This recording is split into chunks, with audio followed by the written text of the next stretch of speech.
This podcast helps resilient entrepreneurs thrive with Shopify. And now onto episode 214. You're listening to E-commerce Fastlane, the podcast show to help you build, manage, grow, and scale a successful and thriving company. Powered by Shopify. Listen to real conversations with partners and subject matter experts as they share proven practical strategies, platforms, and the best Shopify apps to help you accelerate your business. The time is now for you to improve efficiencies, grow revenue, profit, and lifetime customer loyalty. Please welcome your host, startup founder and strategic advisor, Steve Hutt.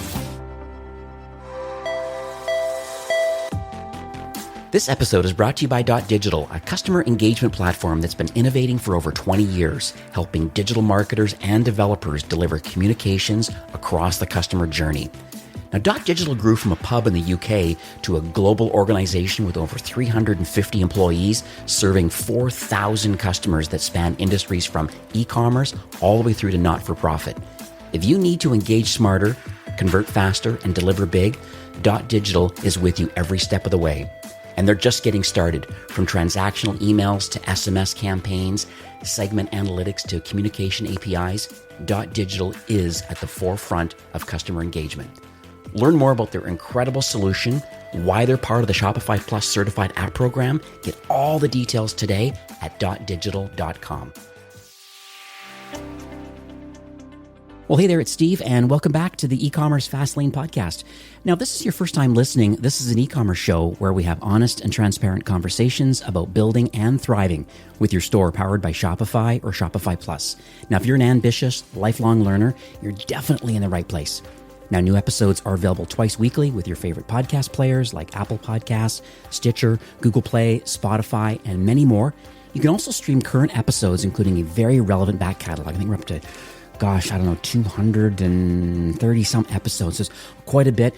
Just rolling into our 5th season now. Very, very exciting. Now, today's episode, I'm very, very happy. I know that we're in the middle of the holiday times right now. Christmas season's literally around the corner. My guest is Ali Seymour, who is the co-founder of a company called Flatlay. And I think they're at flatlay.io, if I'm not mistaken. I think they're also at theflatlay.com. But what they are is they're a company that helps creators, which we won't dig too much into today, but also they help DTC brands with one another through what they call community and commerce. So it's very interesting. It's a hot topic about social commerce. I guarantee you it's going to be a great conversation. I planned a few questions today just to make sure I pulled a lot of the nuggets out that we need to learn about what is social commerce and how are we able to maximize revenue through different campaigns with these great content creators. So hi, Ali. Welcome to E-commerce Fastlane. Hey, thanks, Steve. It's a pleasure to be here. So I hope I didn't butcher at the top of the show here, but I just would love to hear in your own words, being a co-founder, you obviously understand the mission and kind of where the brand is headed with this Flatlay, but just let's talk about the problems that you're solving on a high level first for Shopify brands.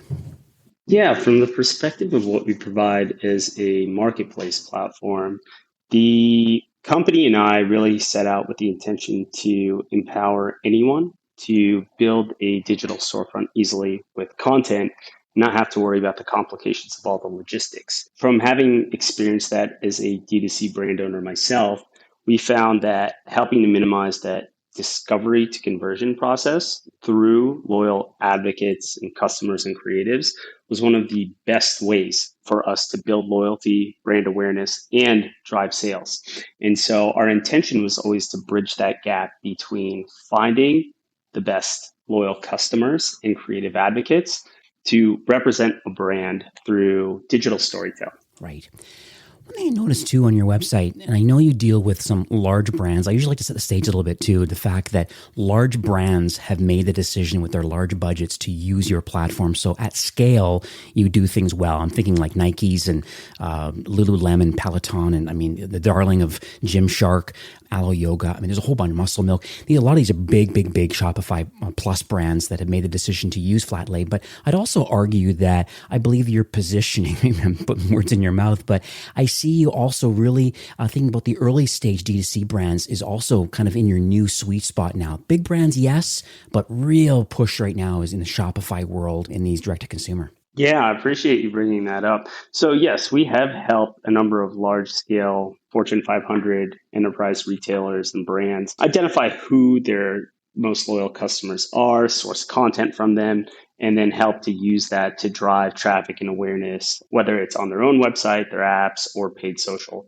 But what we've been really busy at is going back to our mission statement around how do we empower anyone to really represent brands and empower creators with all the tools they need to work hand in hand for the brands that they are really passionate or love. And so what we have begun to do is really create more of a self-serve product for D2C and SMB brands that are looking to activate community. So something that we've been busy at is looking back at our roots, having been D2C brand owners, and saying, how can I start to build these relationships with my customers, with creatives from day one as I go out to my go-to-market strategy and I have a target audience in mind? How do I better align with a particular niche or with what my brand represents and build that relationship with those members in order to create that consistency, that loyalty, and that content discovery, which is becoming much so more critical in such a remote world. Mm-hmm. Let's dig a bit into the origin story a bit too, because I think I'm always fascinated. Honestly, I feel so fortunate being in this position, being able to interview founders that are really helping Shopify brands to grow and scale. How do all these pieces come together for Flatlay? Like, I know you mentioned you're a D2C brand owner, and you see the benefits in social commerce, and maybe it was a purpose-built solution for yourself. But then over time, I just was curious about the desire and the expertise around all of it, and why you're releasing this out into the world. Yeah, thanks for asking. I appreciate that. So back in 2010, I had fresher legs at the time, but I ambitiously had a side hustle to start a denim business. Oh. And so we were doing a direct-to-consumer brand, high-end Japanese denim, and we were at over 50 boutiques nationwide on consignment, along with a number of powerhouse department stores when those were still a thing in respect to the fact of, going and doing in-store shopping. Right. But because of the timing and market, it was really the recession and our price point was incredibly high. We were over $300 for consumer retail. And when people were, really struggling to even consider, like a $70 or $80 price point pair of pants, we weren't on their radar. And so what we had was a Shopify storefront at the time, so early days.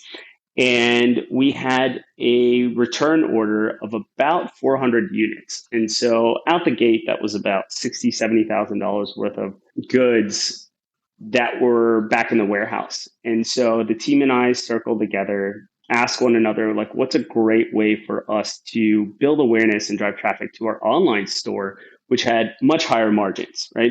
So selling direct to consumer for us was much, much more effective. And so what we ended up doing was finding content creators online on Instagram and Pinterest at the time, sending them the product as a barter exchange to link back to our Shopify store.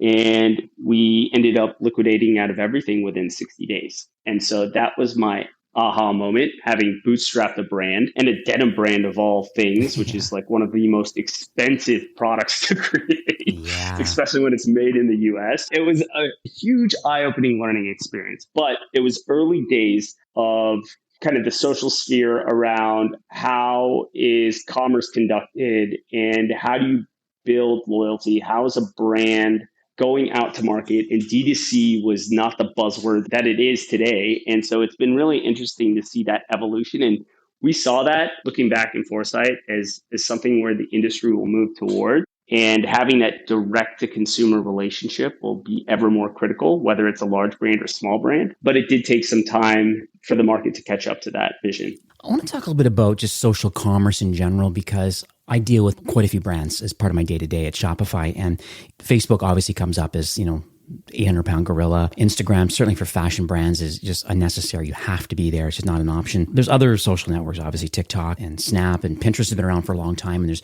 a few others that are emerging. And so I'm just curious from your perspective, like your platform, and these creators that are creating, these sort of campaigns and helping these D2C brands, is it just for the most popular social channels, or are there other ways of utilizing your platform more than just outside of Facebook and Instagram? Yeah, I think that's a great question. When you look at social commerce overall, there's multiple facets of what social commerce is defined as, right? You have live stream shopping, you have group buying, you have conversational commerce where, somebody can like DM you directly on one of your social handles or through a messenger service and ask questions and inquire about a product. There's a lot of different facets of what social commerce entails. Now, when we say user generated commerce, we're looking at more so as what's inspiring another customer or potential advocate to either discover or learn about your product or possibly have a referral from another person based on their own experience with your product. And when we look at the space, why limit where that lives, right? So all of this infrastructure is being built. Creatives now have better ways to be incentivized to advocate on the behalf of partnerships, brands, collaborations, even, working with their own audience and their own loyal followers. And so what we're helping and empowering creatives and brands to do is build a community around like-minded individuals that will help to advocate on your behalf, and they can distribute that content as a way for them to build mutually aligned incentives with their audiences, with their fans, and to help you as a brand stand up and promote and co-sell with those that align with your beliefs and your ethos. What's interesting, and once again, I have to think back to the brands I manage because every month there's some kind of strategy call that I have. Some of these are pretty large brands in the hundreds of millions of dollars. Some are in the $10 million, $5 million range. But it's interesting. We talk about, user-generated content. We talk about making sure that you're aligning yourself, exactly what you said, aligning yourself with the right creators that really resonate with the product and the campaign that you're trying to get out into the wild. And it certainly does take the right creative to kind of execute on a campaign correctly. But I'd also argue that sometimes, I believe my wife is guilty of this, but she finds that like every second or third post in Instagram sometimes, even though it's a great discovery engine, after a while, even though she's following some people that are important to her and wants to see what's going on in their lives, when every second or third post is I'm going to call it a sponsored post, it seems to be a little bit disingenuous almost. I've put my BS meter up big time and she's unfollowed a lot of people, right? So yeah. I'm just curious from your perspective, because you obviously see this. What's the difference, I guess, or how do you differentiate in the partnership when it comes to real creatives versus maybe sponsored content? That's a great question. Authenticity is 100% top of mind for brands, and customers are smart. Don't play them as stupid. Nope. And so in respect to what brands ask for, or what we experience with the 800 brands that are leveraging the platform today, they, one, are very, very keen to understand, is there competitive overlap with any other people that this creator may have worked with in the past?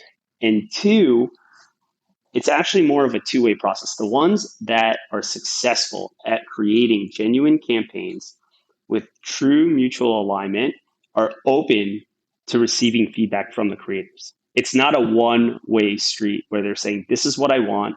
This is how I want you to hold the product. This is what I want you to write in your hashtag.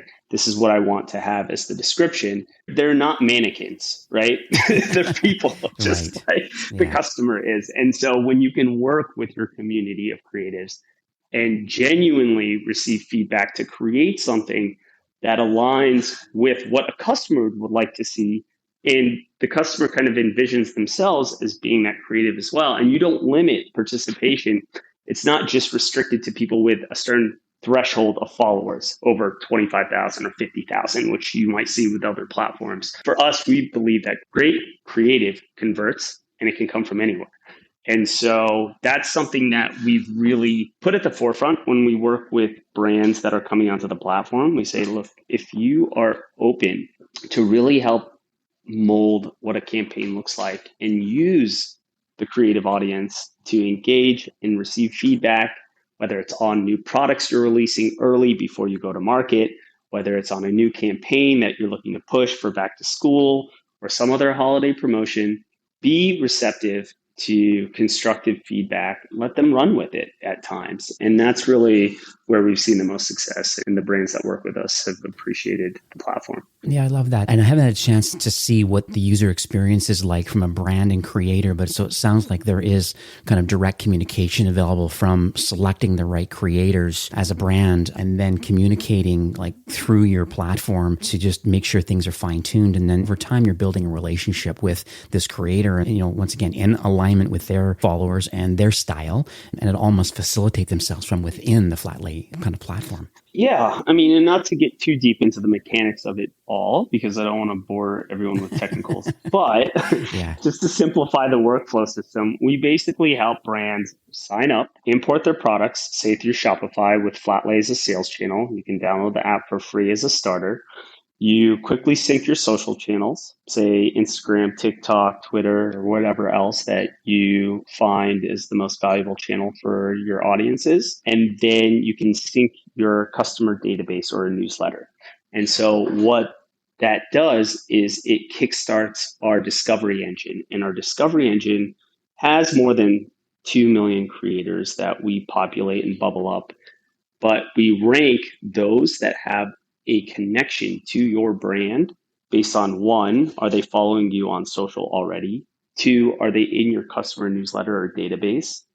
And then three, based on an audience or a niche that you're looking to target, say you're interested in health fanatics and people who might be really avid skincare customers, you can go out and get recommendations based upon that. And so we'll bubble those creators to the top and your customers to the top, and you can invite them to participate in campaigns that you can either outline product reviews, you can request content, and all of this comes back into your content repo for you to work with your team.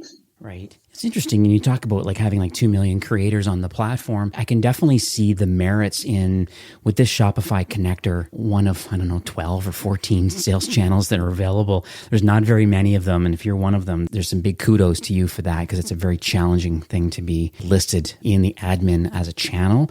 But having 2 million creators and then, through the API, understanding the order history or newsletter history and these sort of things, and finding out if in fact people on your network, if in fact they're customers, because I would just I'd hypothesize that if a creator is already a customer, let's say you're a shoe brand and you find out that they've actually made a purchase from you. Wow. Okay. I think they're probably going to want to promote you because they've already purchased from you.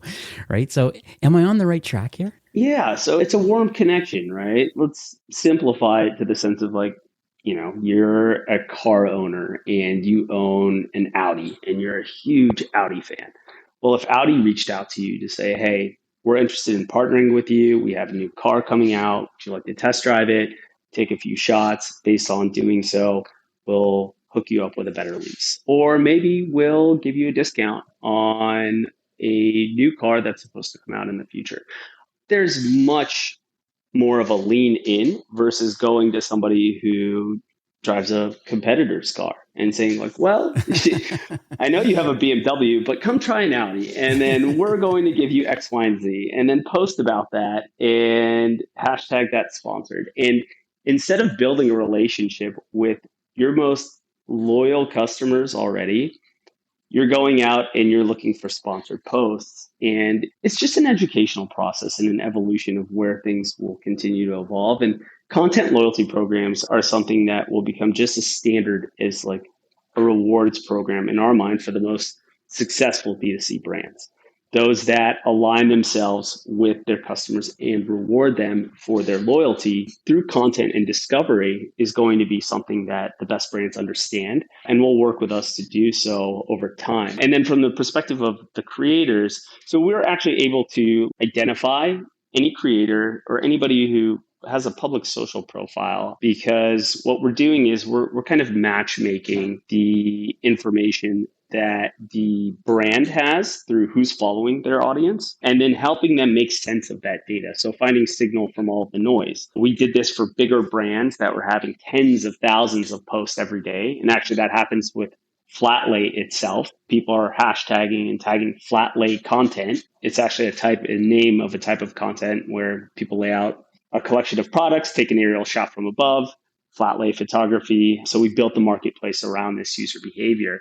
And so we started to make sense of all the content that was bubbling up, identifying it, classifying it, and then allow us to request the rights to use it and leverage it to build more traffic awareness and build the network. And so now we started to harness that power back to brands. This is awesome.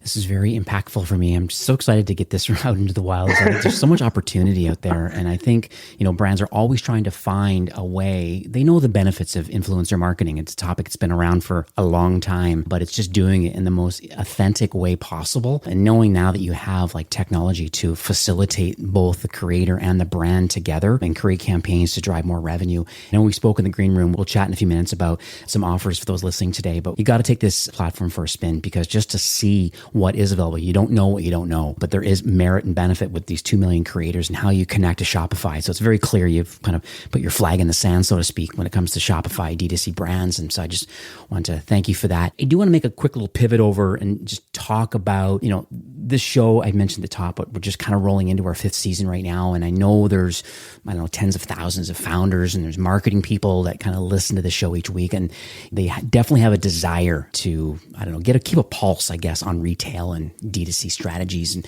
a lot of topics keep kind of coming up as popular ones, like how do I improve efficiencies? Your platform fits that bill. Or how do I profitably grow revenue? This platform fits that bill. Or how do I build lifetime customer loyalty? Well, finding the right creator that resonates with your product and creating some, this is some good evergreen pieces of content they're producing. This is interesting to me. And so I'm just curious, it's kind of a long-winded question here, but from your vantage point, what advice, it could be a strategy or it could be a tactic, like what would you give advice to brands today or store owners today? They're eager to move the needle. They want to grow their business. Here we are in early 2022 right now, or certainly rolling into it. Like, what are you recommending they do? More than just use my platform, yes, but like, what else is going on? Yeah, that's a great question. I mean, I think it's an incredibly exciting time to launch a DTC brand or have one that's early in market, only because there's so many more powerful things and tools with identifying how to go to market, who to go to market with, and accessibility, right? When I had launched our D2C brand, trade shows were still a thing, right? Like I had to hunt down and beg buyers to do a wholesale order and 100% eat it in the teeth when it came to the margins. Whereas today you can source product, you can produce items and really make the most efficient margins around building loyalty through customers that you're partnering with. And those customers, some are creatives, some may not be, but creating that two-way communication between finding creatives that represent your brand, your ethos, build that relationship early on. They don't have to have a ton of followers. And I want to be able to get what I want, see what I want, when I want it. I believe that it's really a great opportunity for you to test out, share what it is you provide that differentiates you from the rest of the brands out there. And if people love something, they love to tell other people about it. And this is an opportunity to align yourself with creatives early on, build that consistency and that relationship. And what comes from that will organically create more of a network effect through their audience and their loyalty as they begin to kind of grow and expand out between different channels. And I think if anything was an eye-opener this past 2 years, 3 years, we can look at where, Instagram and Snapchat, people would think like, oh, another social channel? Do we really need anything else? Like, I don't think anything is going to disrupt this. And Musical.ly, aka TikTok, comes in and takes the US by storm. And within 3 years, just like this past week, it was announced like TikTok was actually outranking Google as the number one destination for search. Like, that's insane. The number one site that is being hit on traffic is TikTok in 2021. So that's peer to peer. We're talking about People sharing content with one another, not looking at third-party publishers necessarily in the traditional aspect. But if that tells you anything and signals anything, peer-to-peer in 2022 and moving forward, and recommendations, referrals is a massive trend that is only going to better empower D2C brands that take advantage of it. I'd also add too, like retail, these aren't exact numbers, but 80% of total GMV, just goods and services that are being sold just around the world, 80% is done kind of in person, 20% is online. It was higher in kind of quote unquote in the midst of the early part of the pandemic where everything was closed. Traditional retail is certainly opening up. So the opportunity is there because you mentioned about saying, hey, if you're an early stage or just starting a D2C brand, you can start a D2C brand today because only 20% of the actual GMV is actually online.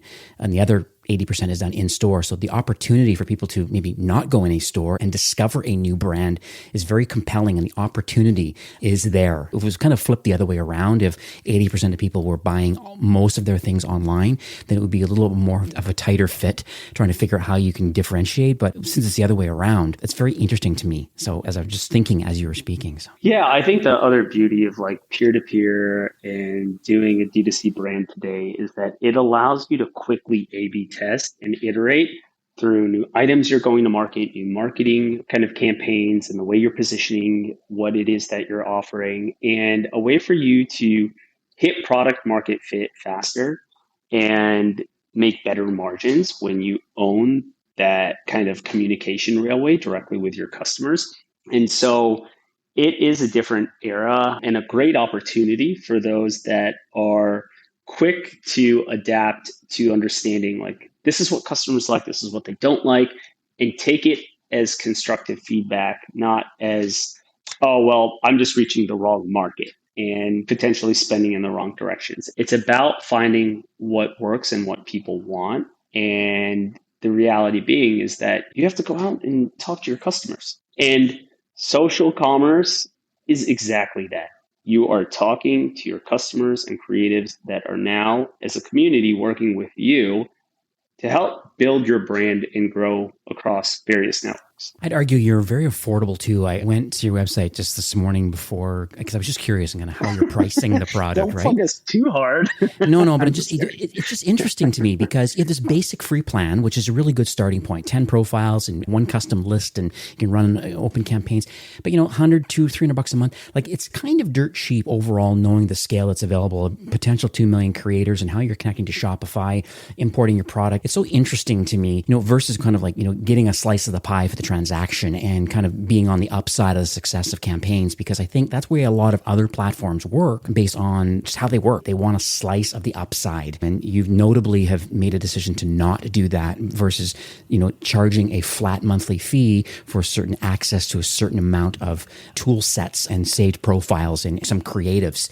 You want to expand a little bit about that just so those listening today understand kind of where they may fit into the matrix of your pricing? Yeah. So the way that we really operate is we want to support brands of all sizes, and we want to help you grow and build more of that customer loyalty and social proof over time. And so the way that the model is structured for our SaaS is really we take a look and analyze when you connect your social channels in your customer database, we understand like how many people are following you on social, how valuable is social proof to you today, and where do you want to take it? So the basic plan just gets you started to get a sense of like how the platform works. Like what do we offer? How do you run a campaign? How do you identify who your customers are? But when you are ready to take it to that next level, we tier it up accordingly. And so, as you scale out to identifying 100 creatives or 100 customers or 1,000 or 10,000 or 100,000 or 1,000,000, that's actually where our pricing starts to grow with you. And so, we made the conscientious decision to really focus on more of let's support the growth of the brands, build the consistency of activating communities of customers and creatives. And because we actually provide free publishing tools to the creatives to not only upload their content and work on campaigns, but they can curate collections of shoppable items from the merchants who are within our network and some other affiliate feeds that we've also plugged in. So that way they can earn revenue over time. So actually what we do is we request a percentage payout that you're willing to offer the creatives for when they generate a sale, making it very performance based and aligned with what you're compensating them for in some cases, aside from just flat out for collaborations. But that's where we do with the larger retailers, depending on how custom of an integration we do, where they want the content on their site, on their apps, and they all want it via APIs, which now we're just getting into the enterprise discussion, but I'll take it back down to, smaller D2C brands, SMBs, and many of the Shopify clients find value in the fact that we actually pass along the affiliate revenue directly to the creatives. So they're encouraged to continually kind of promote and work with the brands they love beyond a one-time collaboration, which gets back to that authenticity. I see. All right, cool. Thanks for sharing that. Just wanted to kind of get some clarity on it. I'm going to make sure at the end of this recording today, I'm going to add it to my demo store and I'm going to go in and have a look and see, just to see how that, because I think having firsthand knowledge, I think, is key to understanding kind of how you're doing it. And I wouldn't mind pivoting, if you can oblige me for a moment, into a story, because I think, there's a lot of people listening to this show. They're, like I said, founders and entrepreneurs and marketers. And I believe a story really can educate and inspire people to take action. I mean, that's the key. You've listened for, 35 minutes so far. It's like, or 30 minutes. It's like, is there an opportunity as a brand owner today? And I think if you hear a story about others that have kind of didn't have the flat lay, somehow found you, implemented it, and then out on the other end, hopefully some kind of success. So hopefully I don't put you on the spot here, but it'd be great if you could kind of maybe share a recent journey, Shopify brand ideally, and kind of what happened just by discovering you and running a campaign, and then what happened. Yeah. Glad to walk through one of the scenarios, but we had one of our larger D2C brands. They're on the cusp of becoming kind of like a Shopify Plus client, but they're currently just a regular Shopify client. And they were doing a lot of the processes manually between themselves and a partner agency when it came to influencer marketing and trying to drive affiliate sales by listing on other affiliate programs. And so we had actually gotten introduced to this client through an agency. And so the agency had kind of walked us in and had kind of showcased what we offer when it came to identifying creatives and customers, helping to consolidate the list, taking a data-driven approach to identifying who to work with, and then actually providing the full workflow of sourcing the content, requesting edits, approving, disapproving, and then ensuring that they have the rights to use that content and tracking it all the way end to end once the campaign went live. And to see them come back with such a sense of relief with the amount of time they've saved and the ability to actually track the relationships with those creatives on campaign 1, 2, 3, and 4. So they continuously started to rework with a handful of the same creatives based on who had engaged them. And they could go back and look at the history log of the communication that they had with that creative. Did they email them? Did they DM them? Did they send them a text because they were their customer already? And that was really eye-opening to them when it came to the power that was kind of provided back through the self-serve platform. And it wasn't, eliminating their relationship with the agency. If anything, the agency was like, this is making our lives easier together. If we want to both know what's happening on this campaign, we log into the workflow portal and we can look at, the 2022 upcoming back to school campaign and know what stage we're at based on T-minus 5 days from launch, or maybe we're 4 days into it, and how much traffic are we driving? Who has responded? Who has not responded? And no longer are they digging into Google Sheets and parsing things together between the social media team, asking them to DM people and then come back and update the log. This is all unifying that experience. And there was a lot of the processes that we did firsthand while scaling the network on the creator side that we knew this was something that is just impactful to any brand, regardless of size. Curious on the title, retention marketing manager or affiliate manager or influencer marketing manager. I mean, there's so many different titles and stuff. Who's the perfect person to own the source of truth with your platform? Who is this person? Because I want to make sure that person might be listening today. Are there multiple labels to people based on what you've seen? Yeah. So since the self-serve product is in its earlier days and we're just kind of scaling that out here over the past like 6 months, we're finding that it lives between two departments. It's the social media team and the affiliate team and bridging those worlds together, right? How are they bringing more of a performance-based approach around their content marketing? And then how are they unifying that as that starts to go out through their media campaigns and their pushes, right? So in some organizations, the social team and the affiliate team are working hand in hand. And in others, the social team and the agency or media buying team are working hand in hand because they're using those assets and then they're running native social paid placements with that creative. So every org is like structured a little bit different, but then with the Shopify merchants, they have to be a Swiss Army knife, right? Like they're doing everything. Yeah. And so that's really where the time efficiency comes into play. They may not have a large enough budget to hire an agency where they're putting down a $5,000-$10,000 retainer per month. And so they want to be able to work with maybe just 5 to 10 creatives a month, or maybe it's 20, but then to be able to actually go through the stages of like creating a campaign, promoting that out, getting other people to participate in it, and then be able to track that entire flow.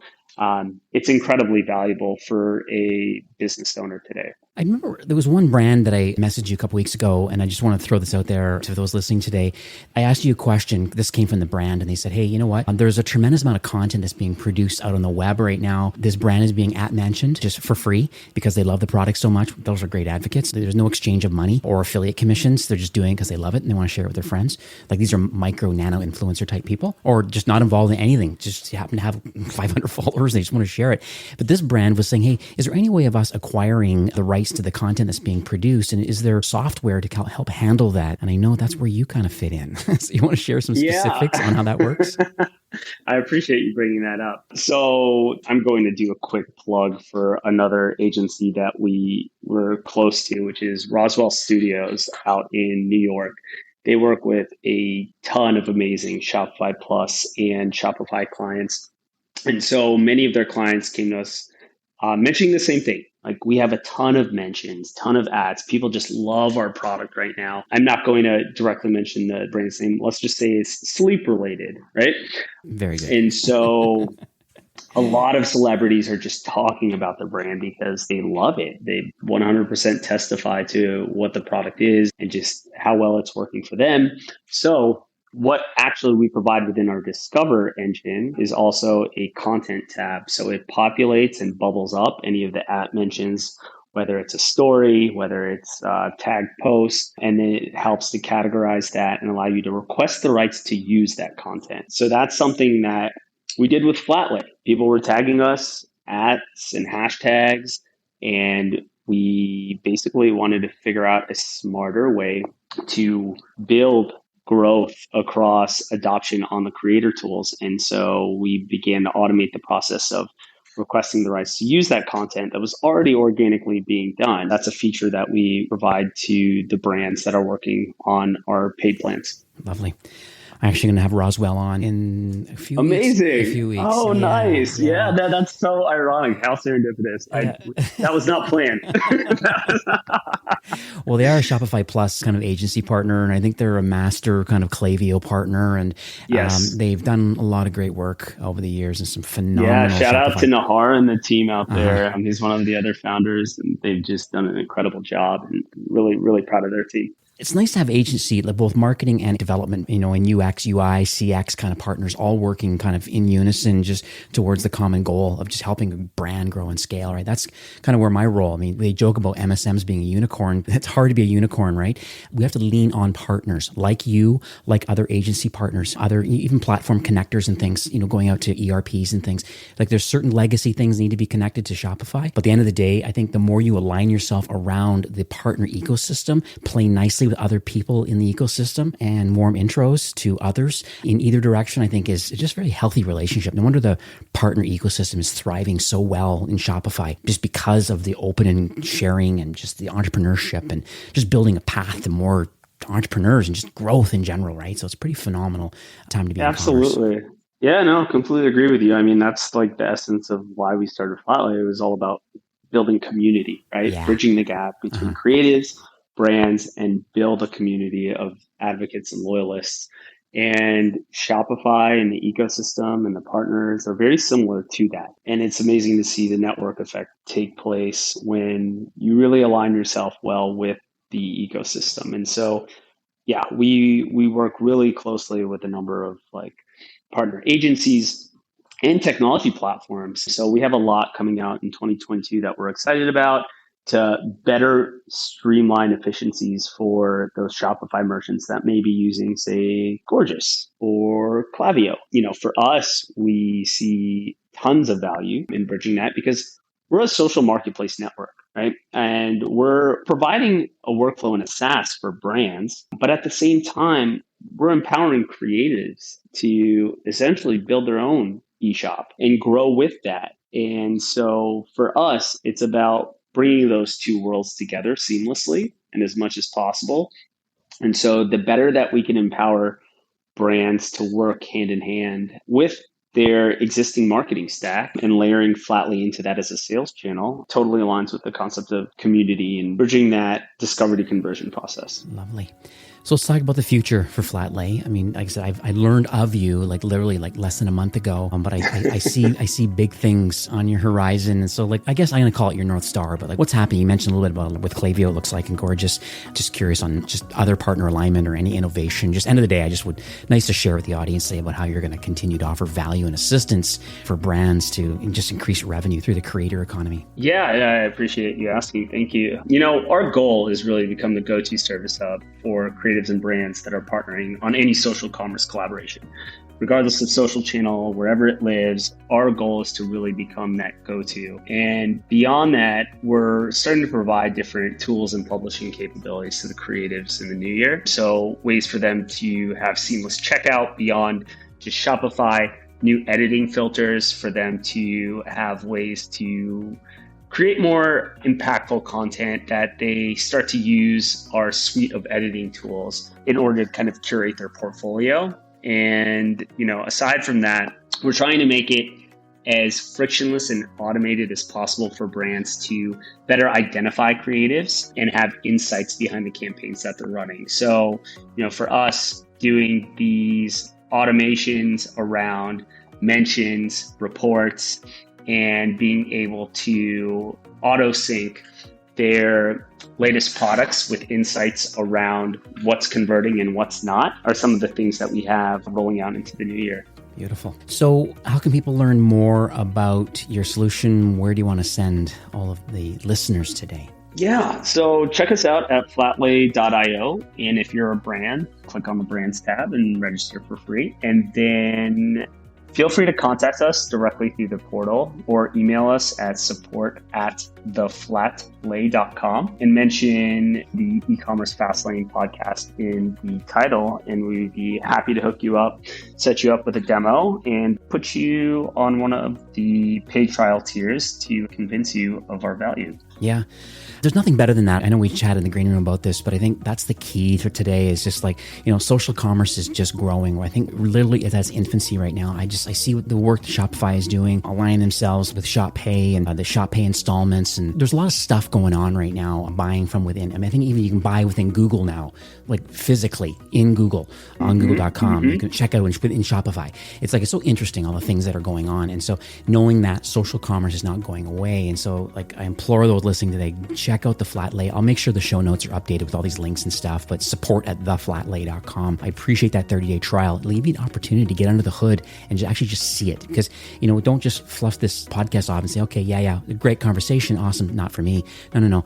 At least try it out and have a look to see what it is and align yourself. Just see what's going on, because there's opportunity. There's over 2 million creators in there. There's opportunity in there, that there's ways of building a community and relationship with the existing and growing community.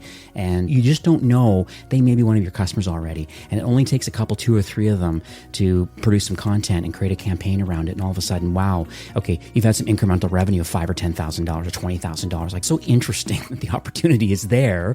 I'm just telling people, just go and do it because the opportunity is there. So I don't want to complain too much, but no, I appreciate that. Yeah, no, it's really impactful to see when brands are like, oh, wow, we had no idea that this creator who has 120,000, 150,000 followers in some cases, or others are a huge fan of our products. Like, why didn't we reach out to that person? Well, it's just a data play that we're helping to, minimize the friction in that respect. But then when you start to work with them over time, you're building that relationship and you're bringing them into the community, and then their followers are obviously not only like learning about your product or your item and your brand, but they all have like a few degrees of similarity. They're quite probably similar to one another in some respect. So they're probably going to potentially at least take a look and be interested in your item as well, and your good and your brand. So a great way to drive awareness forward. Yeah, this is lovely.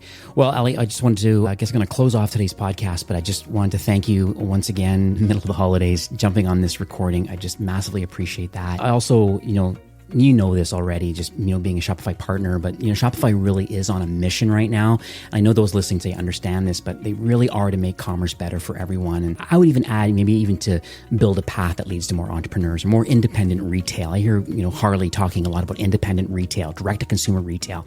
This is where the future is, and we're living in it right now. And it's very clear. Flat Lays also think you're in tight alignment with that, with, really wanting to help these brands. Improving efficiency we talked about, and revenue growth and lifetime loyalty through community. I think this is fabulous. And just thank you for sharing your knowledge and your vision today. And thanks for building this platform. Thanks for aligning yourself with Shopify. And I just appreciate this recording. And, once again, I wish you tremendous success in 22 and happy holidays.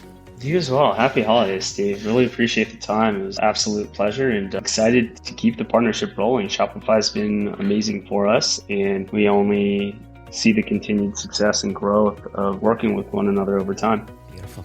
All right. Well, have yourself a great afternoon. Bye. Today's episode is brought to you by Digital.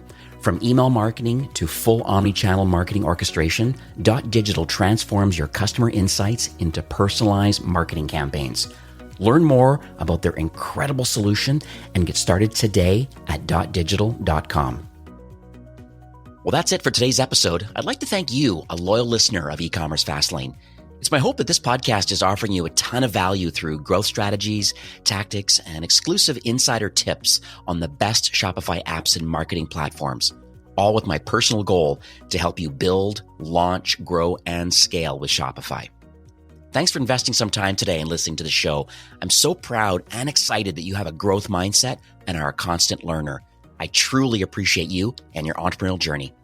Enjoy the rest of the week and keep thriving with Shopify.